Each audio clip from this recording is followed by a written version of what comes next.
And instead, it's her planner who's the crazy one. Do you know what she just asked me?" "No." Mabel went over to the sink to fill the kettle for a new batch of iced tea. It sounded like they were both going to need it to get through the day. "She wants me to change the lavender-flavored wedding cake and make it lemon instead, because she just found out the bride is allergic to lavender."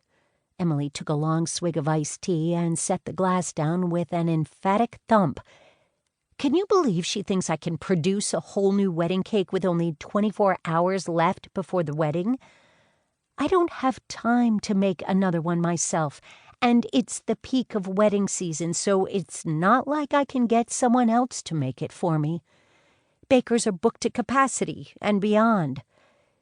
I'm just glad I decided not to add lavender to today's cheesecake bars, and I have extras for tomorrow, so there will be at least one dessert the bride can eat."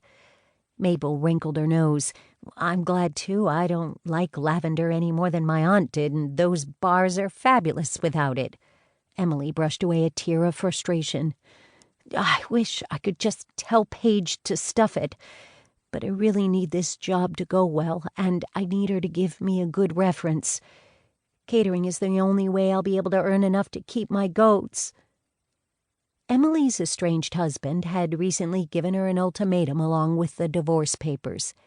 If she couldn't earn enough money on her own within 6 months to prove she could cover all the expenses of keeping her goats at what had been their marital home, then it would have to be sold as part of the court proceedings. Emily was convinced she'd also have to sell the goats in that case, since she wouldn't be able to afford another farm for them to live on, and it would break her heart if she had to let them go. The goats were working animals, producing milk for the artisanal cheese she sold at the farmer's market, but she also loved them like pets. "I'm sure the bride will give you a good reference, even if the planner won't," Mabel said, "and unlike the planner, the bride is local and probably knows more people around here who could use your catering services." "It's like the planner is trying to ruin both the wedding and me," Emily said as if she hadn't heard Mabel's reassurances. Her usually sweet face turned dark. "I bet my not-soon-enough ex-husband-to-be paid her to sabotage everything. He's determined to hurt me any way he can, and he knows it would kill me to have to sell my goats. I can't let him get away with it, and catering is the only skill I have that would earn me enough to cover the farm's expenses. You've still got 4 months left, and you've got Rory on your side." Rory Hanson was a mutual friend, the wife of a local police officer and the moving force behind the local community-supported agriculture group. She knew everyone in town, and most people tended to do whatever she asked them to, although sometimes they had to be dragged into doing the right thing. Mabel herself had found herself doing things she'd had reservations about, simply because Rory insisted. "She's been promoting your new catering business to everyone in town." Emily wasn't willing to be mollified. Having Rory on my side would be enough in most circumstances. But my husband doesn't fight fair.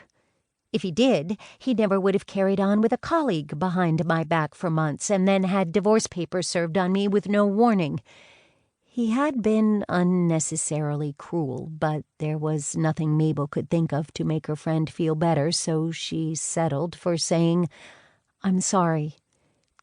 "He's such a jerk," Emily said before launching into a rant about how, after he'd been sure the papers had already been served, he'd called from his new girlfriend's house to explain that he'd had enough of his wife's artsy-fartsy, new-agey ways, and she needed to learn to live in the real world.